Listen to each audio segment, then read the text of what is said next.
4 में हमारे पास first term of cone के क्वेश्चन है, तो आपके पास ये चीजें यूज होंगी, उसका cut surface area, total surface area, volume and उसकी स्लेंथ। ये आपको फॉर्मूले लिख रखे हैं। तो एक्सरसाइज में हमारे पास क्वेश्चन नंबर फर्स्ट ये कहता है कि मेरे पास एक ग्लास है, पानी का ग्लास नहीं होता, वो फर्स्ट टर्म ऑफ कॉन की शेप का होता है, तो उसकी हाइट दे रखी है आपको 40 सेंटीमीटर और उसकी जो रेडियस है बेस का 2 सेंटीमीटर और ऊपर का है 4 सेंटीमीटर।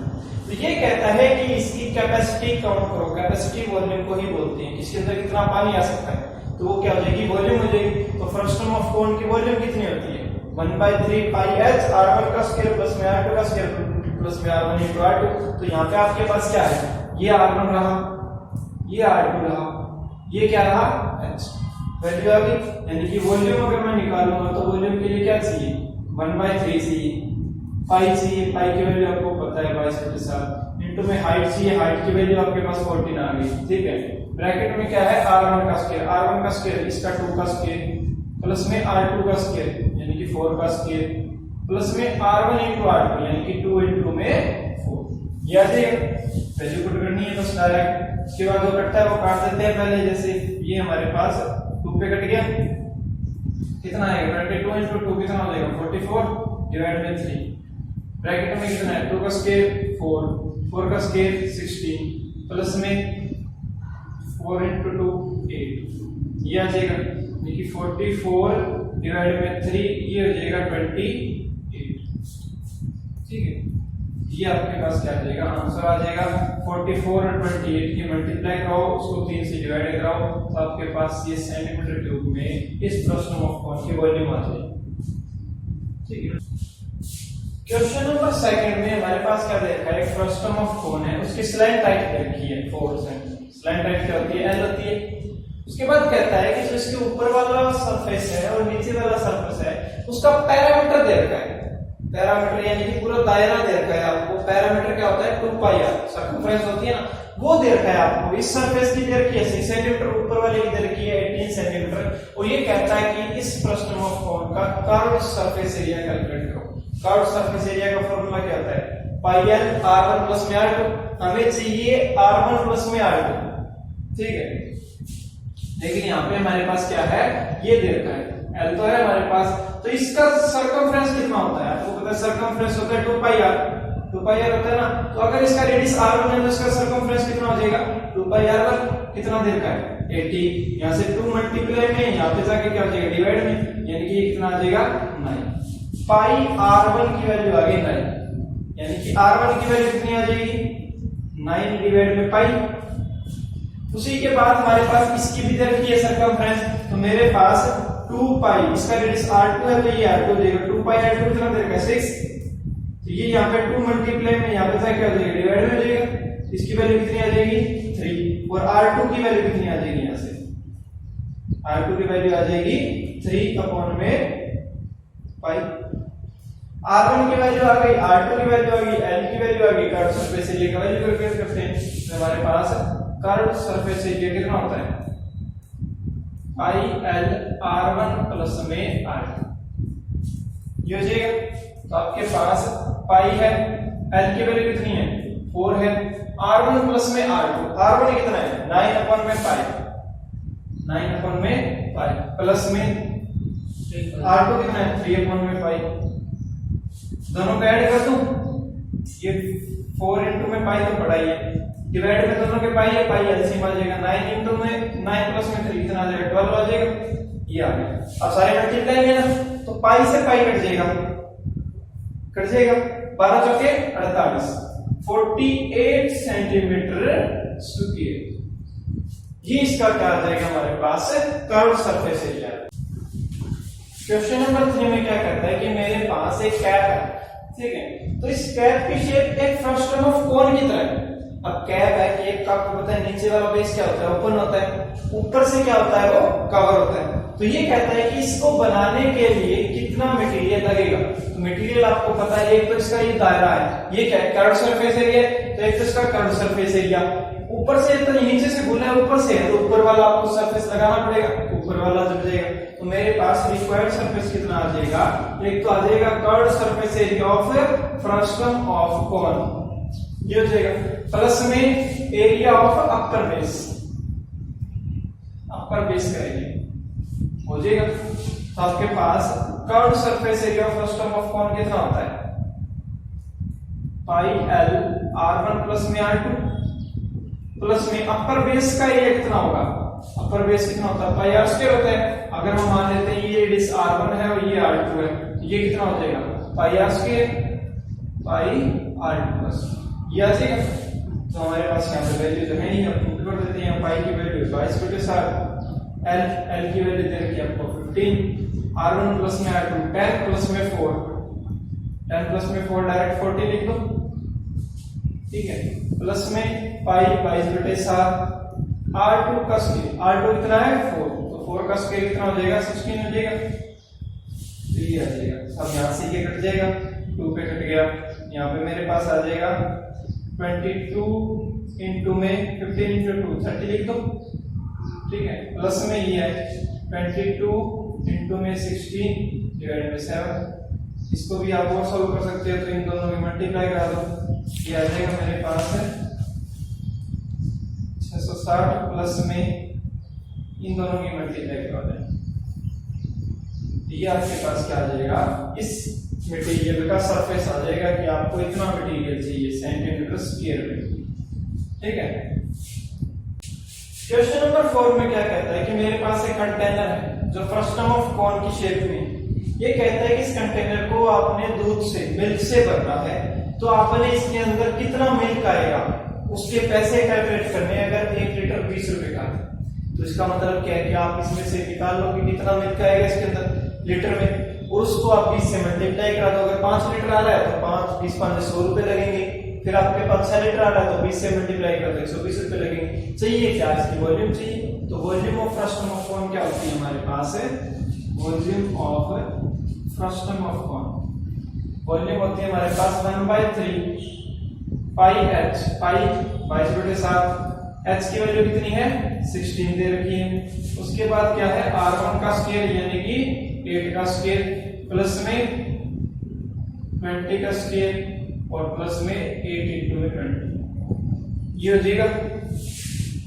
ये मेरे पास क्या आ जाएगी, वॉल्यूम ऑफ दिस कंटेनर, इस कंटेनर की वॉल्यूम आ जाएगी, किसमें आएगी ये वॉल्यूम, सारी की सारी सेंटीमीटर में, तो वॉल्यूम किसमें आएगी, सेंटीमीटर क्यूब में आएगी। तो आपके पास वॉल्यूम ऑफ दिस कंटेनर की आपकी जो वॉल्यूम है वो इतनी ही आ गई सेंटीमीटर क्यूब में। अब आपको चाहिए लीटर में, तो लीटर में करने के लिए आप क्या करोगे, इसको 1000 से डिवाइड कर दो, तो आपके पास ये सेंटीमीटर की बजाय इसमें हो जाएगी लीटर में कन्वर्ट हो जाएगी, हो जाएगी। आपके पास लीटर में आ गई, यानी कि आपके पास इतना लीटर इसके अंदर क्या है, मिल्क आ रहा है। अब इतना लीटर मिल्क आ रहा है तो आपको चाहिए रुपीस, 1 लीटर के कितने रुपए लगते हैं 20 रुपए, इतने लीटर के कितने रुपए लगेंगे, इसको 20 से मल्टीप्लाई करवा दो, इसको क्या करवा दो 20 से मल्टीप्लाई करा दो, तो आपके पास कितने रुपीस आ गए, ठीक है। अब आपके पास कुछ नहीं है, सॉल्व करने वाला है, 8 का स्क्वायर 20 का स्क्वायर, इन दोनों की मल्टीप्लाई करो, सबको ऐड करो, सबको ऐड करने के बाद 1000 से डिवाइड कर दो, ठीक है। यहाँ पे क्या करोगे 22 और 16 के मल्टीप्लाई कराओ, नीचे 21 से डिवाइड कर दो, ठीक है, अंदर फिर इस 20 की मल्टीप्लाई करा दो, तो ये आपके पास क्या आ जाएगा, वॉल्यूम ऑफ दिस कंटेनर, और उसको 20 से मल्टीप्लाई करने के बाद आपके पास रुपीस आ जाएंगे कि आपको इतने रुपए देने पड़ेंगे इसको दूध का भरने के लिए, ठीक है। फर्स्ट पार्ट तो ये था। सेकंड पार्ट कहता है कि अगर इस कंटेनर को बनाने के लिए मुझे 100 सेंटीमीटर स्क्वायर के लिए 8 रुपए देने पड़ते हैं, तो इस कंटेनर को बनाने के लिए कितने रुपए देने पड़ेंगे, तो आपको क्या चाहिए, कंटेनर का सरफेस एरिया चाहिए। कंटेनर का सरफेस एरिया कौन सा होगा, एक तो इसका कर्व सरफेस एरिया ये चाहिए बनाने के लिए, एक आपको इसका नीचे वाला बेस बनाना है, ऊपर से तो ऊपर रहेगा ना, तो इसका नीचे वाला बेस बनाना है, तो आपके पास इसका कर्व सरफेस एरिया कितना आएगा, रिक्वायर्ड सरफेस एरिया, तो वो आएगा आपके पास कर्व सरफेस एरिया प्लस में एरिया ऑफ बेस, यही है। कर्व सरफेस एरिया कितना होता है, कर्व सरफेस एरिया हमारे पास पाई एल r1 प्लस में r2, pi L r1 plus में r2, ये आपके पास कर्व सरफेस एरिया आ गया, और पाई r2 का स्क्वायर कर देते हैं, बेस मान लेते हैं r2। अब आपके पास क्या है, r1 भी है r2 भी है, पाई r2 है, यहाँ पे आपके पास l है, l क्या होती है स्लैंट है, स्लैंट है, ये आपको गिवन नहीं है, तो स्लैंट हाइट निकालनी पड़ेगी। स्लैंट हाइट का फॉर्मूला क्या था, ये था। तो आप क्या करोगे, पहले इसकी स्लैंट हाइट निकालोगे। तो आपके पास स्लैंट हाइट का फॉर्मूला है h स्क्वायर 16 का स्क्वायर प्लस में r1 माइनस का r2 यानी कि प्लस में 20 का माइनस 8 20 माइनस 8 का स्क्वायर, ये हो जाएगा। यानी कि आपके पास l की वैल्यू कितनी आ गई, 16 का स्क्वायर प्लस में 20 में से 8 गई 12 का स्क्वायर, ये बचेगा। तो आपने क्या करना है, यहां से इसको ओपन कर देना है और आपके पास 12 का स्क्वायर होता है 144 और 16 का स्क्वायर होता है 16 into 16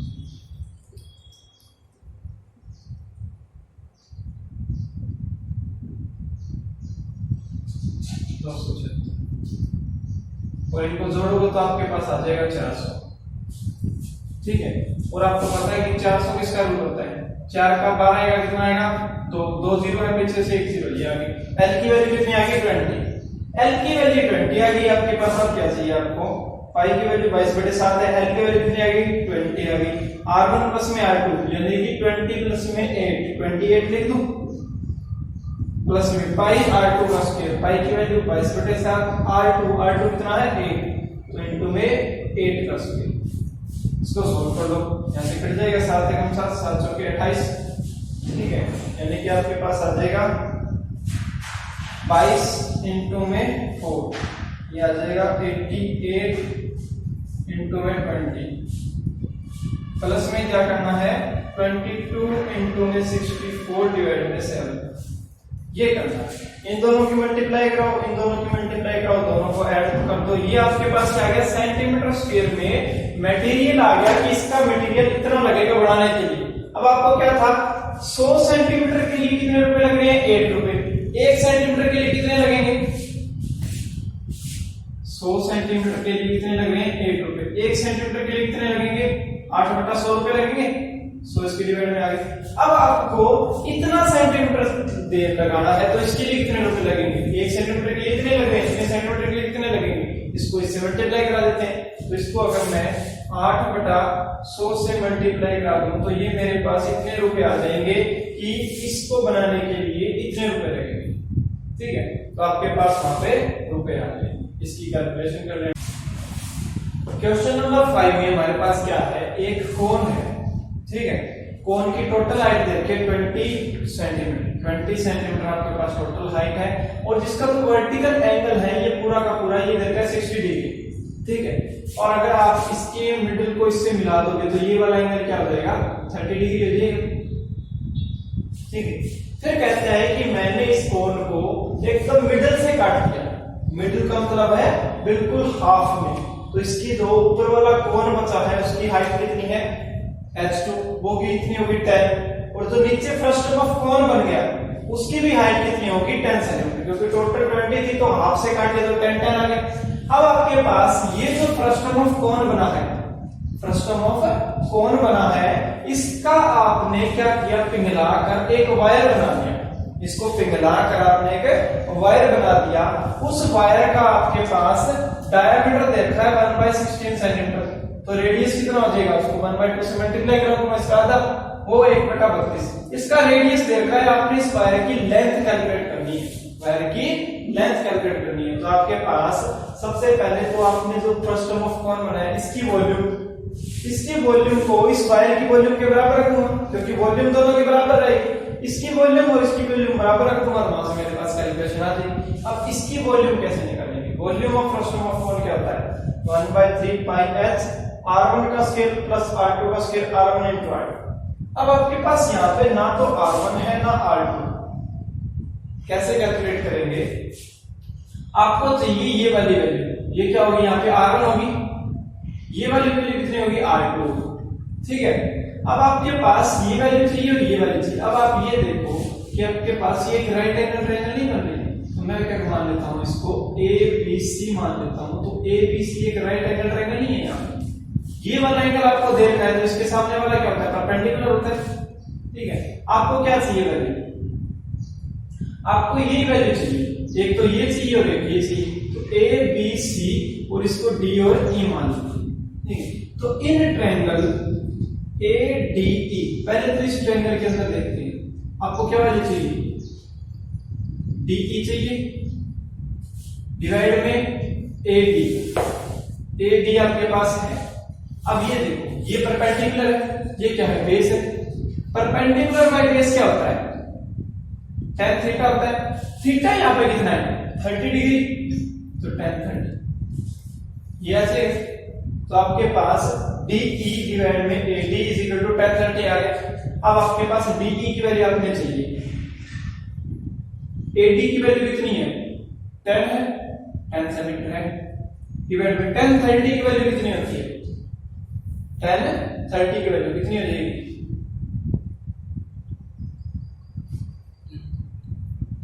tan 30 की वैल्यू कितनी होगी, 1/√3। तो आपके पास tan 30 की वैल्यू होगी 1/√3, ठीक है। यहां से tan डिवाइड में ये ऊपर चला जाएगा, मल्टीप्लाई में जाएगा, यानी कि DE की वैल्यू आपके पास आ गई tan डिवाइड में √3, ये आ जाएगा।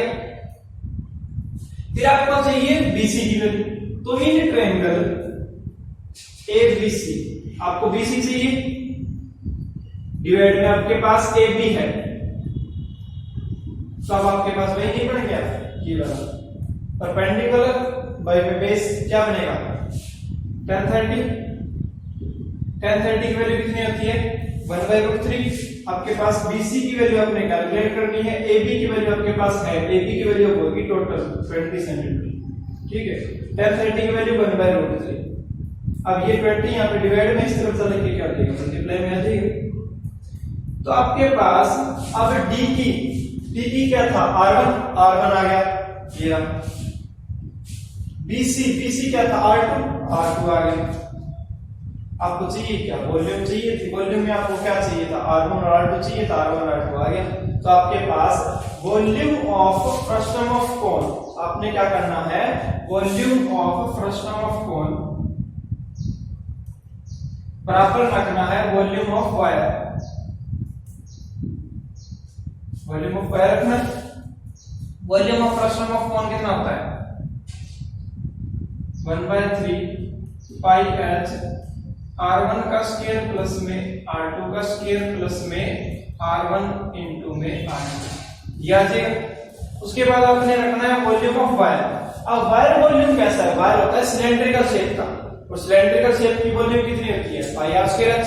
तो आपके पास आ जाएगा पाई r स्क्वायर h। अब रेडियस इसका दे रखा है, मान लेते हैं इसका रेडियस 3 है, तो r स्क्वायर h, ये आ गया। पाई से पाई कट जाएगा, यहां से काट सकते हैं। अब वैल्यूज पुट कर दो, 1/3 पड़ा है h। फ्रस्टम ऑफ कोन की हाइट कितनी है, 10 सेंटीमीटर है। फ्रस्टम ऑफ कोन की हाइट आएगी 10 सेंटीमीटर। अंदर R1 का स्क्वायर, R1 कहां पे है, ये रहा R1 का स्क्वायर, यानी कि 10 डिवाइड में √3 का स्क्वायर, प्लस में R2 का स्क्वायर, R2 का स्क्वायर ये रहा 20 डिवाइड में √3 का स्क्वायर, प्लस में R1 इंटू में R2, यानी कि 10/√3 इंटू में 20/√3, ये आ गया। ये वॉल्यूम ऑफ फ्रस्टम ऑफ कोन है, इसको आपने किसके बराबर रखना है, volume of wire. Volume of wire कितनी है, पाई r स्क्वायर h। तो आपके पास यहाँ पे पाई को कट गया, r3, r स्क्वायर क्या है यहाँ पे 1/32, यानी कि 1/32 का स्क्वायर, इसको 1/32 तो 1/32 लिखे। हाइट आपने कैलकुलेट करनी है, वो हाइट है वो स्क्वायर की लेंथ ही होगी, ठीक है। तो आप यहाँ पे क्या कैलकुलेट करोगे, 10/3 लिख देते हैं, 10/3 आ गया, इनटू में इसका स्क्वायर करूंगा तो 10 का स्क्वायर कितना हो जाएगा 100, इसका स्क्वायर करूंगा तो √3 कट जाएगा, हो जाएगा। 20 का स्क्वायर करूंगा तो 400, और इसका स्क्वायर करूंगा तो रूट कट जाएगा, हो जाएगा। इन दोनों को ऐड कर लेते हैं, तो 3 दोनों का बेस है, ऊपर क्या होगा 400 एंड 100 500, लेकिन दोनों को अगर मैं ऐड करूंगा तो मेरे पास आ जाएगा 500 डिवाइड में 3। डायरेक्ट लिख सकता हूं, इन दोनों की मल्टीप्लाई करनी है तो 20 इंटू में 10 200, और √3 को √3 से मल्टीप्लाई करूंगा तो रूट से रूट कट जाता है, तो आप दोनों के ऊपर रूट है, सेम नंबर है तो उससे रूट कट जाता है। तो आप 20 इंटू में 10, 200 डिवाइड में कितना आ जाएगा, 300। या ना उसके बाद आपने क्या करना है, इसको बराबर किसके रखना है, वॉल्यूम ऑफ दिस। तो 1/32 इंटू में 1/32 इंटू में h, यही आपने कैलकुलेट करना है। तो अब आपके पास क्या है, 10/3 बड़ा रहने देते हैं, अंदर दोनों का एलसीएम लूंगा 3 आ जाएगा, दोनों का ऐड करूंगा तो कितना आ जाएगा, 700। ठीक है, इसको रखना है 1/32 इंटू में 1/32 इंटू में h। अब यहां से 10 के अंदर मल्टीप्लाई करा दूंगा तो 7 4, 3 के अंदर मल्टीप्लाई करा दूंगा तो 9। ठीक है, ये यहाँ पे 32 डिवाइड में इस तरफ जाके क्या हो जाएगा, मल्टीप्लाई में। ये भी यहाँ पे क्या है, डिवाइड में इस तरफ जाके क्या हो जाएगा, मल्टीप्लाई में। और ये यहाँ पे हमारे पास क्या बचेगा, सिर्फ h बच जाएगा। ये h है, यही वायर की लेंथ है। आपने क्या करना है, 32 को 32 से मल्टीप्लाई कराना है, फिर उसको 7000 से मल्टीप्लाई कराना है और उनको 9 से डिवाइड करा देंगे तो हमारे पास क्या आ जाएगी, इस वायर की लेंथ आ जाएगी।